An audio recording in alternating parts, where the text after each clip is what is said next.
One of the most important things you can do as an entrepreneur is make sure that your message is relevant to your audience. Matter of fact, it could even be radical in its relevance, and that's okay. Matter of fact, there's a book out called Radical Relevance. Great book from Bill Cates. He was our guest recently on Stark Raving Entrepreneurs, where we get a chance to talk with people about how to build your entrepreneurial business using AI, using other tools as well.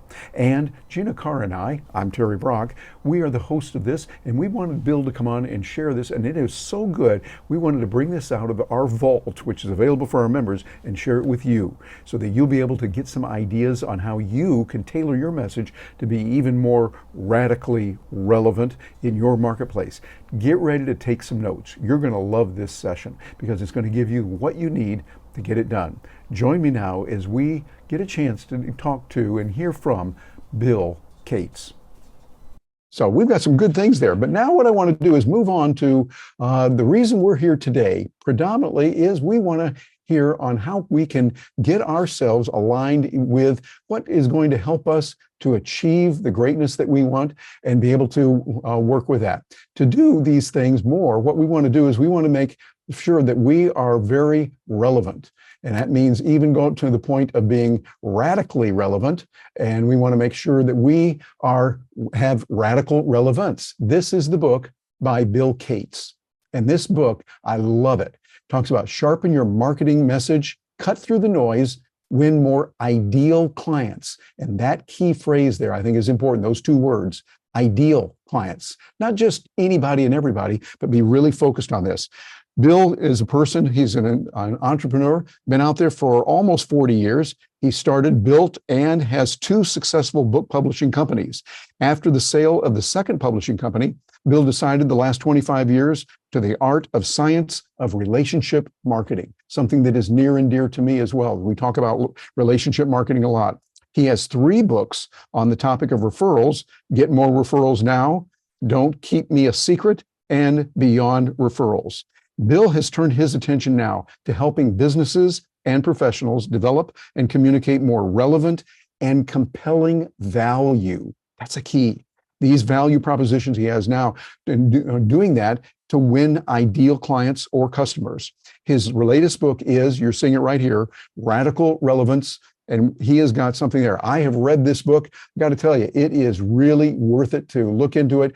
Get this, there was just page after page packed with really good ideas. Bill is a buddy of mine. He's in the Speaker Hall of Fame. He has achieved the status also with the $1 Million Speakers Group as a self-made multimillionaire. He has done very well in his career in many different ways. And not only that, he's just a wonderful, likable guy. Join me in welcoming Bill Cates to our Stark Raving Entrepreneurs. Bill, thanks for being here with us today. Wow, that's quite an introduction, but thank you. I appreciate it. Thanks, everybody. You bet. Well, hey, I want to get a perspective from you as we get started with this. When I see the idea of radical relevance, I've got some ideas of what it is. I like it already, but I want to hear from you. Tell us what you mean by radical relevance and how does that relate to us as Stark Raving Entrepreneurs? Sure. There's really two ways to think of radical relevance. The first way is getting to know your clients, your ideal clients, in a way that just goes much deeper and wider and thorough than most businesses will do. And most business owners, folks kind of stay on the surface. They kind of know their clients. They have a pretty good sense of it, but they don't really continually engage with their ideal clients in a way to make sure they really truly know what's important. Like, with that Content Cloud program, what do these people want? What are they looking for? And so I've developed what I'll call a relevance laboratory of the way I stay relevant. My main audience, by the way, is financial advisors and wealth managers, financial planners. And so I've gotten to know that world on a level that most people just don't. And everything I do is geared towards them. And my relevance lab is my podcast, a little bit of coaching. I don't really like to do a lot of coaching. It's not lost on me that my company name is Referral Coach, but I do a little coaching because that's how I stay relevant, and that's how I stay on top of what's going on in their lives.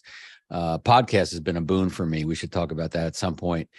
And as well as writing my blog and other things that I do, make sure that I'm always doing things that are appropriate for my group, my followers, if you will. So that's one way that we create that radical relevance.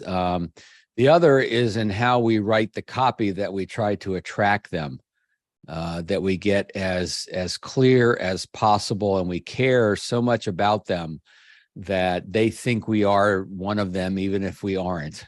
In other words, I was never a financial advisor, but people ask me how long we're in production or how long did you sell insurance? And I always say, well, I never sold insurance, but I bought a lot. So when they say, you know, how long have you been working for us? If you're focused on employees in a company, how long have you been in the industry? Even if you were never from that industry, that means you're achieving that level of radical relevance because they think you are of them, if you will, if that makes a lot of sense. The key word here in all of this, all that we're going to talk about here, is empathy. And empathy, not same as sympathy. Empathy is an understanding for, appreciation of someone's situation. And the more work you do to truly understand their situation, the more that's just going to come out naturally through the words you say, through the questions you ask. That's one of the great ways to demonstrate empathy for someone's situation, is through the questions you ask. And so that's kind of what I mean by radical relevance, going to a level of knowingness that most people just don't go. Yeah, I think that's particularly good. And I like some of the quotes that you have in your book. Matter of fact, let me share my screen again here. Going into your book and looking at what you said here, you talked about emails. This directly relates to it. Emails not being returned, recommendations not being followed. Perhaps your messages are not relevant and compelling enough to create action. I think that's really key. And it relates to what you talk about with the number 2 of your 17 points, the radical rule of relevance. Look at this for everybody. Give your clients a seat at the table. Never develop services, product offers, or marketing messages without speaking to some of your clients. What a concept. This is how you guarantee Can I relevance. say that I learned this one the hard way? We didn't, but tell us about that. Yeah, I did a couple of programs for the banking industry and decided I knew what the banking industry wanted, and spent a fair amount of money and time and energy developing a product for the banking industry that I just couldn't sell. And turns out they didn't really want it, and it was confusing. And so I didn't know the market as well as I thought I knew it. And I remember one day going to the dump and dumping about 60,000 DVDs and CDs into the dumpster at the landfill. And this is when DVDs, you know, probably cost about $1 a piece. So I threw out about $60,000 worth of materials for a product that I didn't do my due diligence to develop. And, you know, look, you know your audience, you know it pretty well. You can make some pretty good educated guesses. We all do that. But if you're developing a product, if you're developing some promotional material, you know, we should all have that stable of clients who are willing to give us feedback and give us honest feedback, not just say, yeah, I'll buy it. And then when it comes out, they don't write a check. And what also happens, by the way, is when you do this, when you give your clients a seat at the table and you ask them to look at things and give you feedback, they give you phrases and words and concepts that you wouldn't even think about. And it's coming from them. So it's in their brain. And that's what we need to do. We need to provide the copy that we write, and the content that we write has to be stuff that's kind of already in their brain. Otherwise, they won't get it. They won't understand it. If we try to get too clever, sometimes our cleverness and creativity gets in the way of clarity. And I always like to think, I think of it as the billboards on the side of the street, the side of the road, right? You're driving down, and sometimes you have these billboards with these first of all, some of it's too much copy, and you're never going to read it going 60 miles an hour. The others are clever. They make a joke, right? But if it's not instantly discernible, you don't instantly know exactly what they're trying to say, you're past the exit before you get it. And so it's got to already be in the brain to some degree. And so I didn't do that. I'll tell you one thing. I was interviewing one of my clients once doing this process, Michael Schmitz out in San Mateo, California. And he said to me, he says, Bill, when I talk about you, I tell people that you make asking for referrals as natural as breathing. And I go, wow, that's pretty good. I wouldn't have thought of that. And I said, can I quote you? He says, yeah, by all means. Now I could have taken that and say, I can make asking for referrals as natural as breathing. Well, that sounds like hype, right? So I don't believe in hype. I believe in quoting. So I quote him and I say, Michael Schmitz says.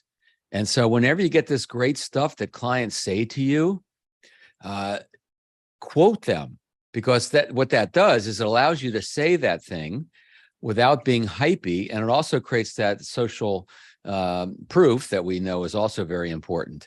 And so getting to know your clients, giving them a seat at the table as you develop things, huge, huge, huge difference. I do a lot of different proof of concept things, and I don't launch things until I know it's really going to be received well by my clients. Yeah, I think that's a good way to do it. Very, very important. Well, Gina, you've seen a lot of these things. I know you work in this area as well. What are your thoughts on that? And I'd be interested in questions that you have. Gina, you're still muted. Yeah. There you go. Okay. So, yeah, great concepts that you have, Bill. One of them that I really loved was your take on positioning statements. We talk a lot about positioning statements. Lois is famous for helping people craft their positioning statements, and you call it a value positioning statement. So is that like an elevator pitch, or how do you distinguish that? Yeah, we all need short, succinct ways to talk about what we do, depending on the context, right? If we're sending an email or we got someone on the phone, we're at a networking event, things like that. And the way that elevator pitches have been taught over the years is sometimes a little too clever, a little too cute. Again, we got to, whatever we say, they've got to immediately get it. If they don't immediately get it, then we've got to explain it. Now, if you're at a networking event, or if some sort of a in-person situation, maybe you have the time and the luxury where you can explain it. But if it's on a website or a LinkedIn profile or anything like that, then you don't have that luxury to explain it. So here's my formula. A lot of formulas. Lois does this. A lot of folks do this in their own way, and they're all good. There's no one right way to do this. It has to resonate with you and make sense for you. So my formula is this. My expertise is in, or I specialize in. You could say one or the other. My expertise is in, or I'm an expert in, or I specialize. A lot of people don't like to say they're an expert, so you soften it by saying my expertise is in. I work with, which defines your market. Who want, which gives the benefit. And then, for example. So I'm an expert in relationship marketing. I work with financial advisors who want to go from incremental growth to exponential growth by multiplying their best clients, for example. All right. So that's a very short, succinct, it gets a lot in just a couple of sentences, right? Who I work with and what I help them do. And it gives them the umbrella of my area of expertise. But it's the for example that really does the real work, because you can have a couple of sentences that give people a sense of what you do, and they go, oh, okay, I get that, right? It makes sense. But it's the for example that brings it to life. And we all need to have these little mini case studies. I call them minute case studies. They're case studies we can communicate within about a minute, and I'll give you the formula for that. And it's kind of the hero's journey. You've heard this before. It's essentially, you had a prospect, you had someone, they're the hero. They had a challenge, and here's how they felt about it. And here's how they felt about it is a very important part of this, right? That feeling part. Here's what we did. Here's the solution we put in place. Here's the result that was achieved. And here's how they feel about the result. And so that's the formula for this little, for example. And so we all want to have a lot of different examples that we can pull into the specific situation to create it relevant to the context, right? So if I'm talking to a financial advisor and I use an example of someone who sells refrigerators, well, they might get the idea, but they're going to discount it because it's not about them. So I want to make sure it's a financial advisor. In my case, if they're a wealth advisor and they work with high level clients, then I want to make sure the story is about that. If it's someone new in the industry, then I want to make sure the story is about that. So I hope everyone here is in the habit of collecting these stories, these anecdotes, these minute case studies, because that's what brings whatever value positioning statement, elevator pitch, whatever you want to call it, that's what makes it real.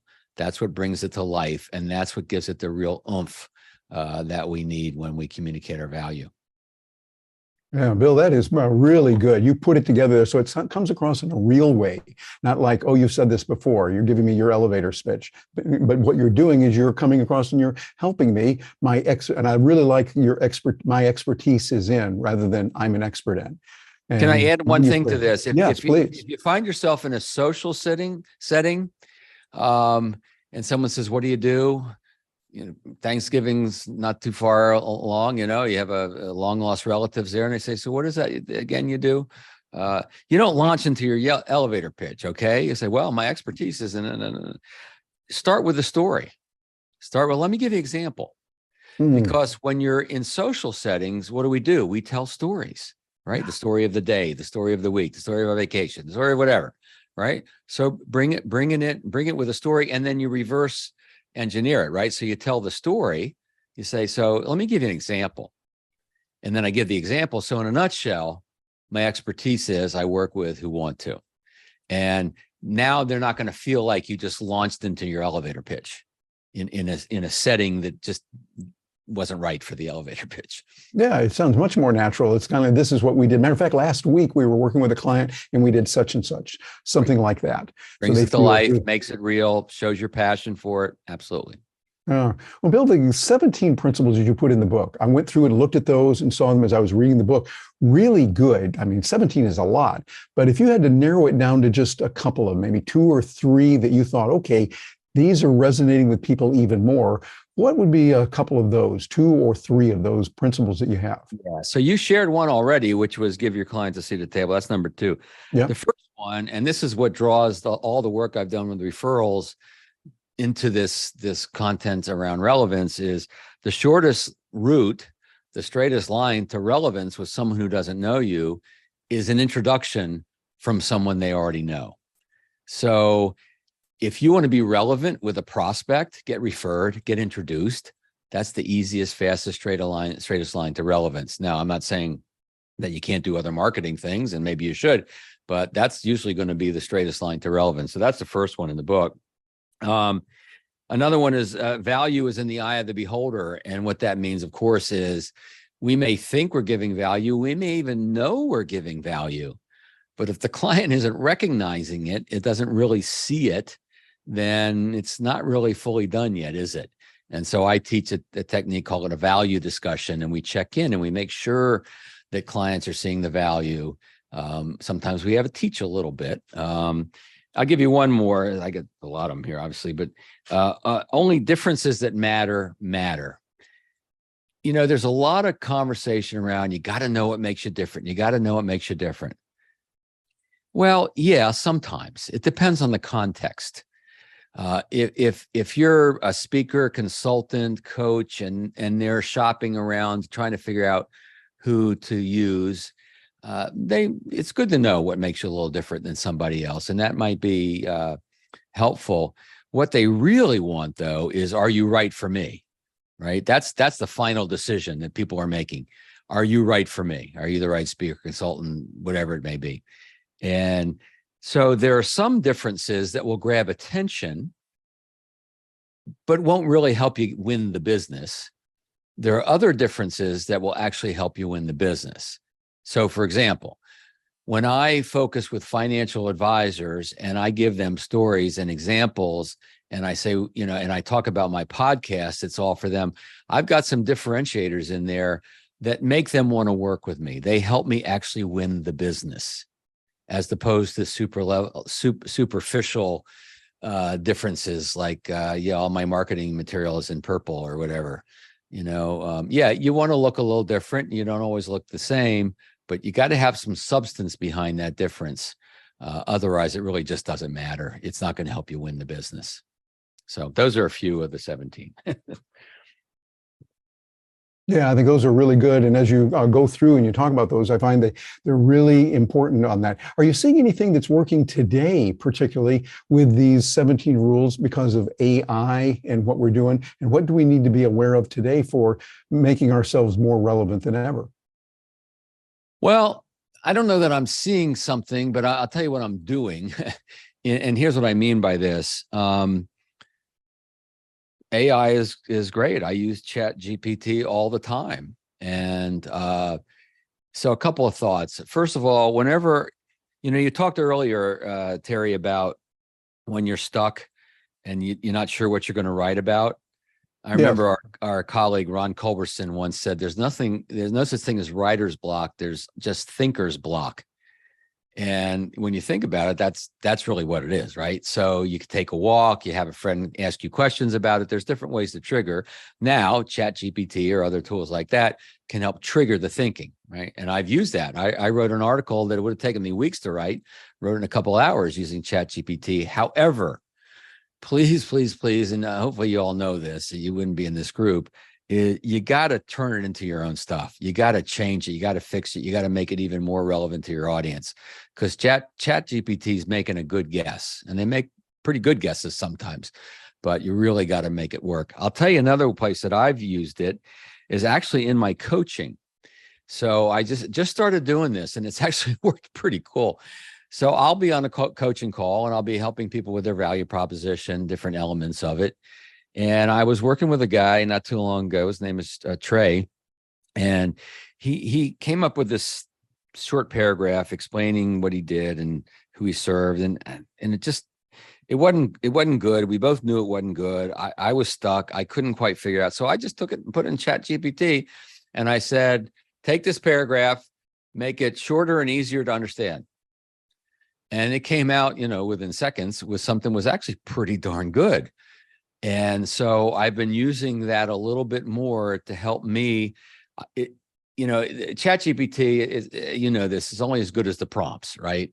And that's where we, as the experts in a certain area, can give it the right prompts, where someone who doesn't know it as well as we do doesn't know what prompts to give it. And so I'm now starting to use it a little bit to help me come up with some better wording, even for my clients, not just for me. And, obviously have to run it by them, and it has to feel right to them. But that's kind of how I'm using it a little bit myself. And it's making a big difference. I love that. That's something that I use it for a lot as well, is to summarize and to give me talking points and to turn something that's shorter into something longer, or vice versa.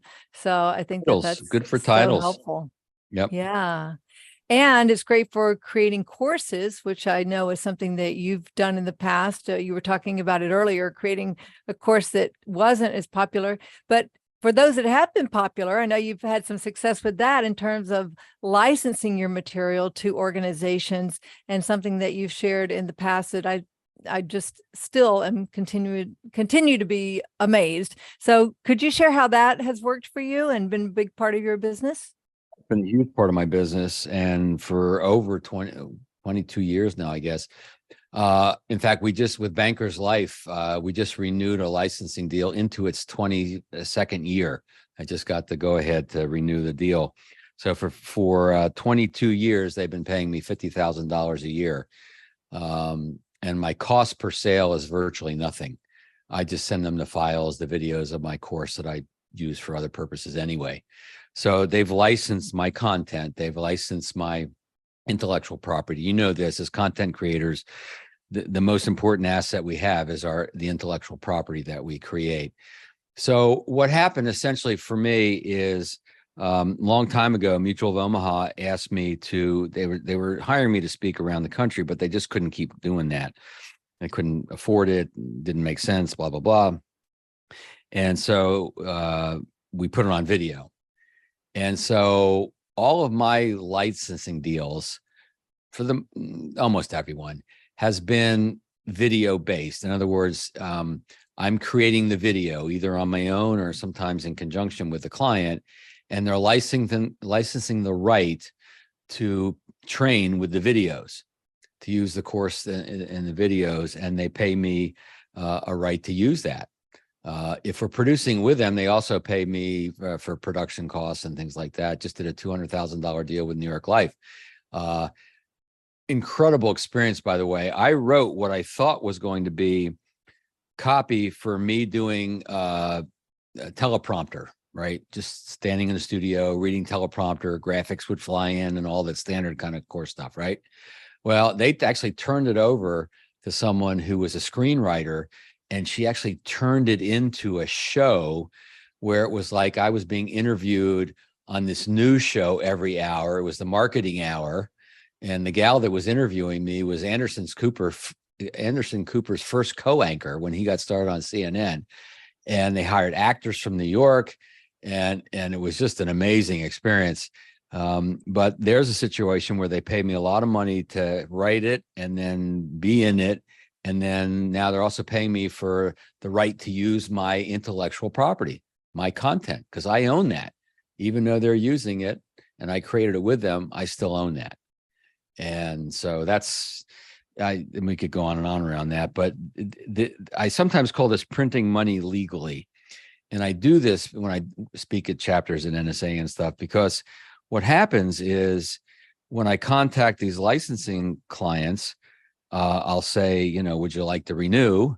And they'll go, oh, Bill, we've worked all our new hires go through your stuff. Yeah, it's worked into the fabric of our corporation. Of course, we're going to renew.